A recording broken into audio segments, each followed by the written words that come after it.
Praise the lord everyone. మీ friends ఎవరైనా కష్టాల్లో ఉన్నారు లేదా బాధపడుతున్నారు అని మీకు ఎవరికైనా అనిపిస్తే వాళ్ళకు ఈ రీల్ని షేర్ చేయండి.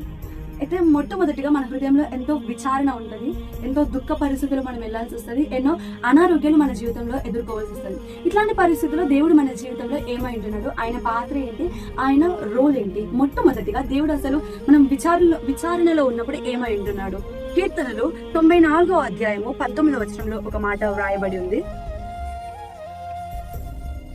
నా అంతరంగమందు విచారములు హెచ్చగా నీ గొప్ప ఆదరణ నా ప్రాణం నాకు నెమ్మది కలిగజేస్తున్నది. మొట్టమొదటిగా మీరు ఒకవేళ ఈ మెసేజ్ ని ఎంతో విచారణతో వింటున్నట్టయితే, విచారణతో ఉండి చూస్తున్నట్టయితే ఒకటి జ్ఞాపకం ఉంచుకోండి, దేవుడు మీ జీవితంలో గొప్ప ఆదరణ ఇచ్చే దేవుడే అంటున్నాడు. మీరు ఈ లోకంలో వాళ్ళని వీళ్ళని వెతకాల్సిన అవసరం లేదు. వాళ్ళు నన్ను ఓదారుస్తారా, వాళ్ళ ఎదురు నేను ఆదరణను పొందుకుంటానా అని మీరు వెతకాల్సిన అవసరం లేదు. దేవుడు అంటున్నాడు, నేను ఆదరణని కాదు గొప్ప ఆదరణని అంటున్నాను. అదే రీతిగా యోబు 5:18 వచ్చిన గాయము చేయవాడు నేనే, ఆ గాయముని కట్టువాడును నేను అంటున్నాడు. రెండవదిగా గాయమును కట్టే దేవుడే అంటున్నాడు. మొట్టమొదటిగా దేవుడు గొప్ప ఆదరణ కర్త అంటున్నాడు.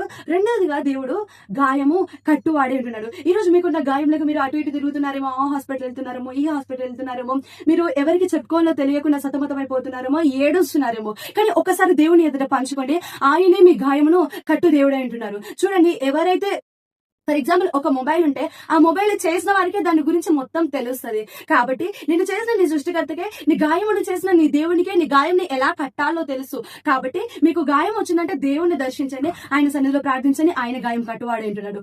మూడవదిగా యెషయా 49వ అధ్యాయము 13వ వచనంలో ఒక మాట రాయబడింది. శ్రమనొందిన తన జనుల యందు జాలిపడి యెహోవా తన జనులను ఓదార్చి ఉన్నాడు. ఇక్కడ మనం చూసినట్టయితే మూడవదిగా దేవుడు ఓదార్చేవాడే అంటున్నాడు. ఈరోజు మీరు కన్నీటితో ఉన్నారేమో, ప్రతిరోజు ఏడుస్తూ మీ జీవితాన్ని గడుపుతున్నారేమో, ఎవరికి చెప్పుకోలేని పరిస్థితిలో ఉన్నారేమో, మిమ్మల్ని ఓదార్చేది కేవలము యేసయ్య మాత్రమే. కాబట్టి ఈరోజు దేవునితో ఒక మాట అడగండి, దేవా నేను ఎన్నో శ్రమల్లో ఉన్నాను, శోధనలో ఉన్నాను, వీటిని నేను ఎదుర్కోలేకపోతున్నాను, మీరే నన్ను ఓదార్చండి అని. ఇంకా నాలుగవదిగా కొరింథీ సంఘానికి ఒక లేఖ రాస్తున్నాడు పౌలు గారు. దాంట్లో అంటున్నాడు, 2 కొరింథీ 1వ అధ్యాయము 5వ వచనంలో, నా జీవితంలో శ్రమ విస్తరిస్తున్నప్పుడు నా జీవితంలో ఆయన గొప్ప ఆదరణ విస్తరిస్తుందని. మీ జీవితంలో శ్రమలు పెరుగుతున్నాయంటే మీరు ఇబ్బంది పడకండి. మీ జీవితంలో శ్రమలు పెరుగుతున్నాయంటే దేవుడు మీకు దూరం అవుతున్నట్టు కాదు, ఆయన ఆదరణ మీకు దగ్గర అవుతుందని మీరు జ్ఞాపకం ఉంచుకోండి. మొట్టమొదటిగా మీ జీవితంలో విచారణ ఉన్నట్టయితే ఆయన గొప్ప ఆదరణ అంటున్నాడు. మీరు గాయముతో ఉన్నట్టయితే ఆయన గాయము కట్టువాడే అంటున్నాడు. ఒకవేళ మీరు శ్రమలో ఉన్నట్టయితే ఆయన ఓదార్చువాడే అంటున్నాడు.